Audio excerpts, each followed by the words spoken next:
жапырағын жайған бәйтерек, тереңге тартқан тамырын сезбеппін әке ертерек, жаныңның ыстық жалынын сезбеппін әке ертерек, жаныңның ыстық жалынын.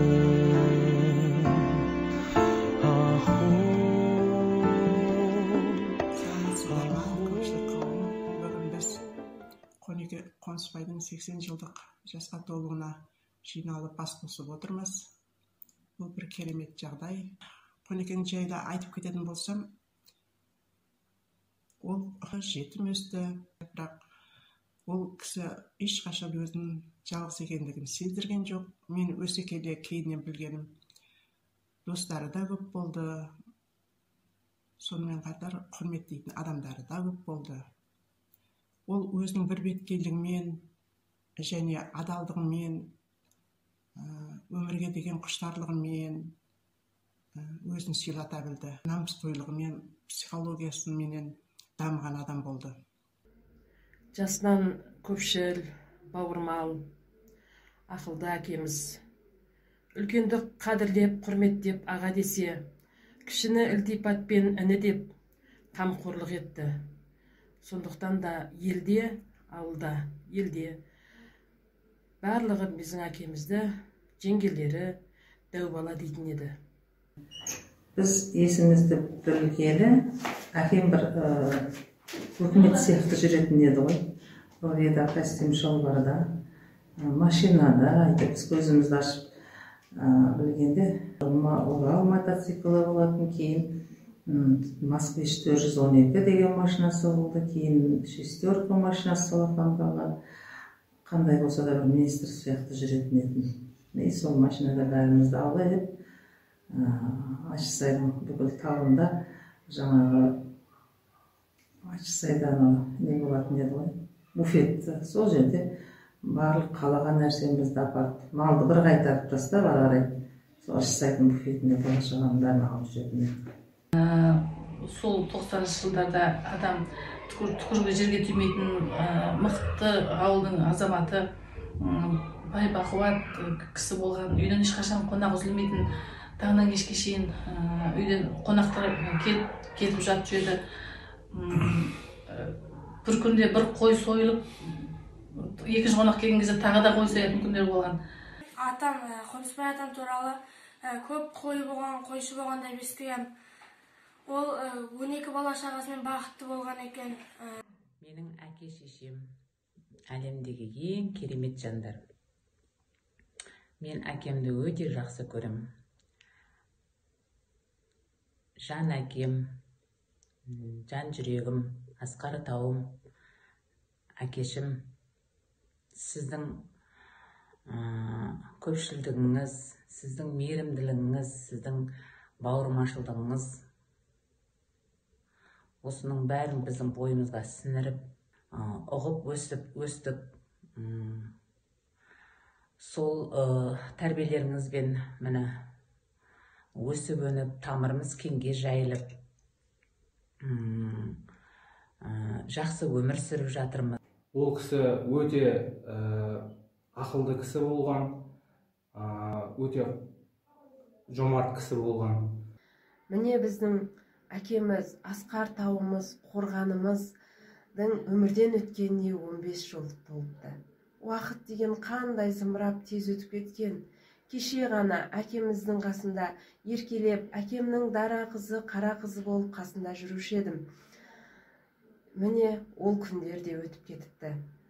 Мен әкемнің көп естеліктері есімде қалған. Оның бірі, ағаларым базарға барып мал сатып келгенде ақша санайтын. Сол ақша санағанда қасында отырғанына маған 20 теңге, 50 теңге беретін. Соны мектепке апарып жаратып, көп тәттілер алушы едім. Тағы да бір қызық сәттердің бірі, міне отбасының құндылығы деген кешке жақын свет өшкен кезде бәріміздің басымызды қосып, жинап қойып, қан талапай ойынын карта ойнауды үйрететін тұғын. Карта ойнай отырып, ол осы жерде ақылын айтып кететін. Карта өте құмар ойын, жаман ойын, бұны ақшаға ойнамаңдар деп ескерте кететін тұғын. Әкеміздің естелігі өте көп. Әсіресе балалық шағымызда есімізге аламыз. Балалық шағымызда әкеміз мал бағатын. Біз сонда барлық ойын құрал саймандарымызды алып шығып, алдынан күтіп алатын едік. Сонда қырдың артына, қырдың үстіне дейін шығып. Сонда әкеміз машинамен бақып кететін білем малда. Машинамен келіп, бізді бүкіл құрал сайманымызбен машинасына сыйғызып, үйге алып келетін. Малмен бірге бағып, айдап. Әкеміз көп нәрсені үйретті, көп нәрсеге үлгі болды, білмеген нәрселерімізді білдірді, көп жерде көп нәрсеге ақыл айтты, сауда істеуді, өмірге деген көзқарас, солардың көбісіне сабақ болып, солардың көбісіне үйрендік. Әкемізден бірге жүрген уақытымыз, бұрын көп қыдырушы едік, әкеммен бірге машинаға мініп алып, Әссай деген қалаға барушы едік. Сол жерлерде көпірден қорқатын едім баяғы кішкентай кезде. Сол кезде тоқтап, машинадан түсіп көтеріп өтуші еді көпірден. Апарып қойып келіп машинамен жүруші еді қайтадан. Сондай бала болып еркелігімізді көтеріп. Мен 1993 жылы босағам. Сол кезде атам алдымнан шығып, айналайын шырағым деп маңдайымнан сүйгені бар. Оны әрине ұмытпаймын. Және де сол кездегі тоқырау заманда осы үйге келгенімде таршылықты көрген жоқпын, таршылықты көрсеткен де жоқ, таршылықты көрмеңдер деп өлгенінше айтып кетті атам. Құдайға шүкір, сол атамның өсиетімен келе жатырмыз. Атамның всегда былай қашан жан бастап жататын, сол есімде. Жан бастап жатқан кезде мойнына шығып, прямо шашын тартып, жан бастап жатса иығына шығып, белінен түсіп, әйтеуір солай ойнап, айналып жүрген есімде. Әкем маған жақсы сенетін осы қызым менің үлкен әпкелерің сияқты, сен андай автобуспен барып оқымайсың, сен самолетпен ұшып жүресің деп мені үнемі жоғары санап, сөйтіп жоғары сондай үлкен жақсы сөздер айтып отыратын еді. Үлкен тамақ келгенде де үнемі әкем маған жілігін беретін тұғын. Өйткені тентек қызым жілікті жей қойшы деп жілігін беретін үнемі. Өйткені мен қамыр тамақ жемейтін едім. Қамыр жемейді ғой деп сол жілігін үнемі беріп отыратын еді. Атамның үстіне шығамын жаңағыдай. Сонымен құлағына ақырындап кеп сыбырлайды екем, ата талқан деп. Жеңгелерім әдеге мен жыныма тие ма, или әдеге осы күлкі сөйлетейін дей ма, или білмеймін, әйтеуір. Сол кезде суға айналдырып келе салады екен жаңа талқанды. Сосын мен тағы да құлағына барып, атаның құлағына сыбырлап, ата қант деймін. Қантын айтам жаңа сыбырлап, одан кейін оны әкелгеннен кейін сүтін айтам сыбырлап. Басқаға сөйлеуге қорқам, атам айғайлап, ой, әкеңдер, неге сразу әкелмейсіңдер, ата деп айғайлайтын бәрі есімде. Қаладан мен, мамам бәріміз келгенде, алдында апам мен атаның қолында ауылда болған. Мен мамам мен папаммен қалада болғам, сөйтіп ауылға келсек, Ташкент келді деп маған сөйтіп тиісіп сөйлейтін. Нағашыларына ұқсағасын, сарысын деп айтатын, сонысы есімде қалып қойыпты. Біз Асқар екеуміз оқып жаттық, оқуымызды жалғастырдық. Мен әлі есімде, мен сессияға баратын кезде қой сойып беретін, сумкамыздың қаны ағып тұрып, сол сессияға оқуға апаратынбыз. Ол кезде оны екі адам бір істей білмейді екен, оны біз кейін қазір түсініп жатырмын. Атам айтып отыратын, мен Құдайдан мал сұраған жоқпын, маған мал берді, мен бала сұрадым, тәуба, мен бір басым осыншаға жетті деп. Сонымен Нұртасты босанғанымда қатты қуанды, атамның қуанғаны әлі есімде. Інімді мамам босанған кезде біз ауылда шие теріп жүргенбіз огородта. Сосын отырып едік, апам келді де, тез дайындалыңдар, кетеміз, мамаларымды бөпеммен алып келеміз деді. Сосын ақ көйлек киіп, ақ шляпамды киіп, мына жерде карманшигінде не бар, карманшигі болған, соған шиені салып бөпеме апарам деп дайындалып барған едік. Сосын барып маманы күтіп алып, інімізді көріп үйге келген кезде адам есінің алдында, дарбазаның алдында тұрып, қуанып, жас балаша қуанып, кеп баланы көріп, құшақтап, өз қолына алып, ол немересін көргенде сондай мәз болғанда. Ибата ауылына бара жатқан кезде, кез келген адамды жолықтырсақ, сразу кім бағасын дейді, вот сол Қонысбайдың немересін десең болды ғой. Атаның ауылдағы авторитетінің арқасында өзіңіз крутой болып жетеді. Оқуға түсірейін, сен оқы деді. Сосын мен айттым, жоқ, ол кезде комсомол бригадасы деген бригада болатын тұғын. Ең бірінші сол кезде шығып жатқан нағыз қызған уақыт еді. Мен сол бригадада жұмыс істеймін, үлгілі шопан боламын, сосын барып солар оқуға жібереді, сосын оқимын дедім. Жоқ, балам, ол комсомол бригадасы деген өмір ұзаққа бармайтын нәрсе ол. Ертең ақ бір жерде қалып кетеді ол. Одан да сен оқы, қолыңа дипломды ал. Сонда сен біреудің қолына қарамайтын боласың, өз ақшаң болады, қолында ақша ұстайтын боласың. Одан да сен өзің оқып білім алып ал. Комсомол бригада деген не ол? Өмір ұзаққа бармайды оның деді. Мінекей көрдіңіздер ме, сол кездегі ол кісінің алдағаны болжай білетін бір керемет ұстамдылығы бар еді. Сонда әкем ылғида қыз баланың оқығаны жақсы, оқу бітіргені жақсы. Барған жерінде қалтасында 20 тиыны жүреді деп айтатын да. Мен басында соны түсінбейтін едім. Сөйтсем жаңағы әйтеуір, ертең барған жерінде оқыса, көзі ашық болса, көкірегі ояу болса, жаңағы айлық табысын тауып, 5-10 теңге қалтасында жүрсе қиналмайды ғой деген мағынада айтылады екен де. Сендерді мұғалімдікке оқытқаным қандай жақсы болған. Мінекей, адал пейнеттерімен, еңбектерімен адал нандарыңды жеп жатсыңдар деп бізге өзінің сондай бір іс-әрекетіне, бізге жасаған қамқорлығына бір ырзашылық білдіретін еді. 6 қыздың барлығын оқытты. Тек мені ғана оқыта алмай, мені Қалби әпкеме аманат етіп тапсырып. Әкем үнемі айтып отыратын, дастарханнан нан кетпесін деп. Дастарханның үстінде нан тұрып, сол нанды жинамаңдар дейтін. Үйге үлкен қонақ келсін, кіші қонақ келсін, үйден нан ауыз тигізбей шығар. Жалпы менің әкемнің әрбір сөзі, жасаған тірліктерінің барлығы өмірімізге азық, өміріме берілген тұнып тұрған сабақ. Мен әрбір сөзін өмірде соны жаңағы өзім өміріме азық етіп келемін десем артық айтпаймын. Сонда атам өзі жалғыз болып өсті. Бір атадан бір бала болғасын, бауырларым жоқ деп көп айтатын. Соны Маратта бала құлақтарына құйып алған ба. Енді сол балаларым бауырмалдыққа, бір-бірімен мейірімді болуға үйреткен шығар енді сол. Алыстан оқудан келсем де, осы төркіндеп барсам да, Мұрзақұлды ертіп алып үйге келетін еді. Мені өзге қарсы алатын еді, үйге келіп отырғанында. Өзі келіп маған сәлем беріп амандасатын еді. Еш уақытта мені қызым деп, менің туған қызым деп айта алмай өмірден кетті. Ұялды айтуға сол сөзді, қызым деп айтуға ұялды. Бұл ол кісінің өте керемет мәрттігі еді, сөзге тұратындығы еді.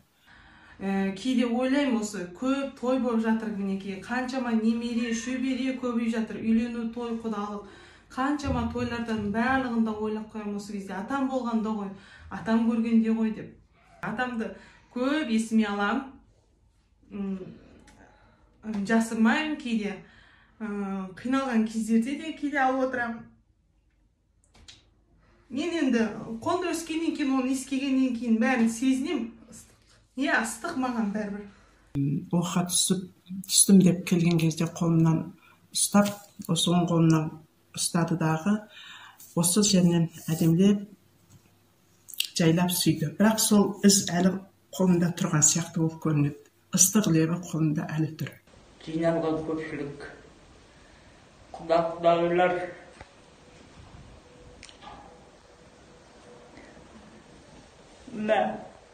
жиынға келгендеріңізге рахмет. Ес қалуға жалғызым деп жалғыз емес жетілдің. Bir қауым ел болдық.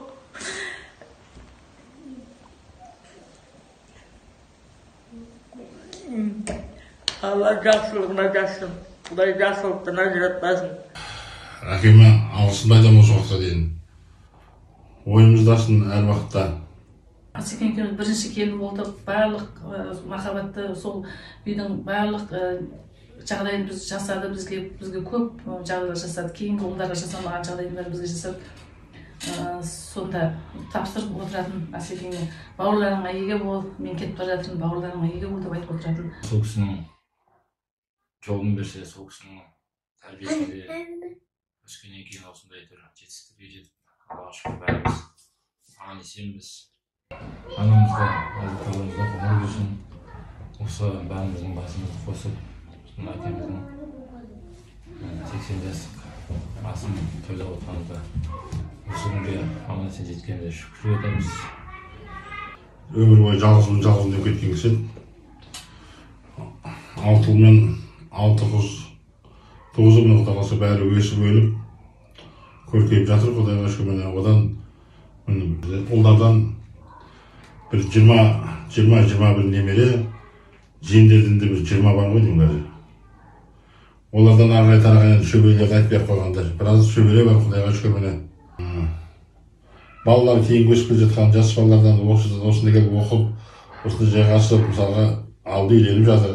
Рахмет осы ата мен апаға да рахмет, осындай маған бауырлас сыйлаған үшін ағайындар. Біздер мынау Сиқым руынанбыз. Саңғылдар әулетіне, барша әулетіне шексіз ризашылығымызды білдіреміз. Негізі өз нағашыларымды мақтан етем, және оларды өте жақсы көрем. Ауылға барғанда әйтеуір Жансая, Асылбек деп әрқайсымызға қарап, жаңағыдай отыратын, әңгімелерін айтып.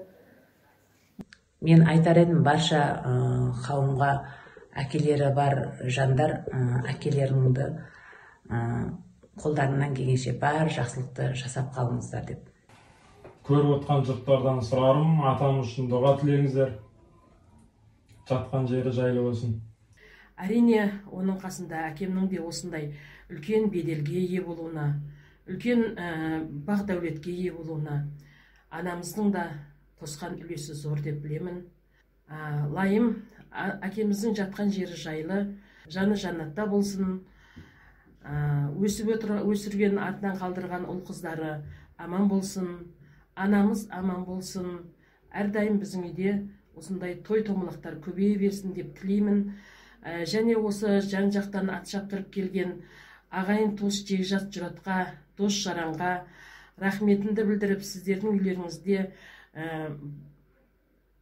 қуаныш шаттық болсын, үйлеріңіз берекеге толы болсын. Қонысбаевтар отбасылары аман болсын. Саңғылдар жасасын.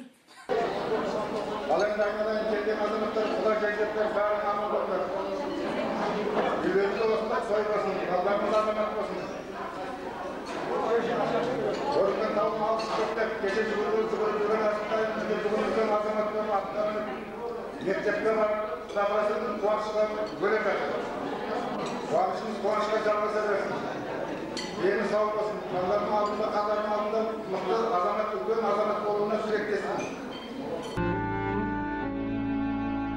Жапырағын жайған бәйтерек, тереңге тартқан тамырын, сезбекпін әке ертерек, жаныңның ыстық жалынын. Сезбекпін әке ертерек, жаныңның ыстық жалынын.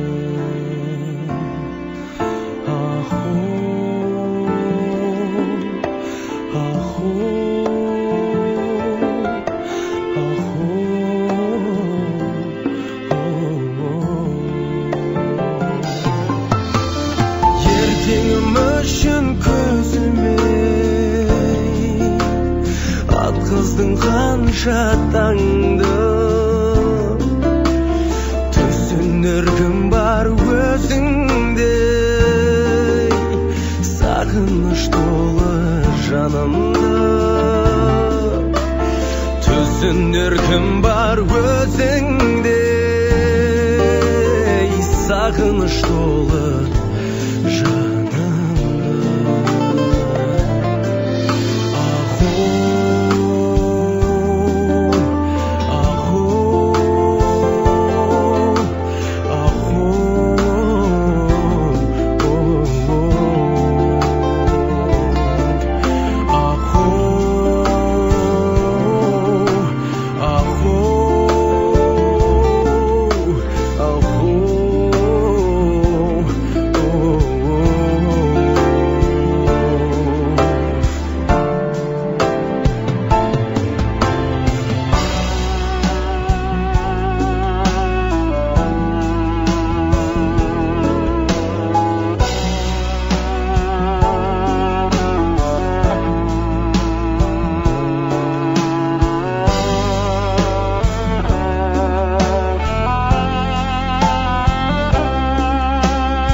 шашқан жүзіңнен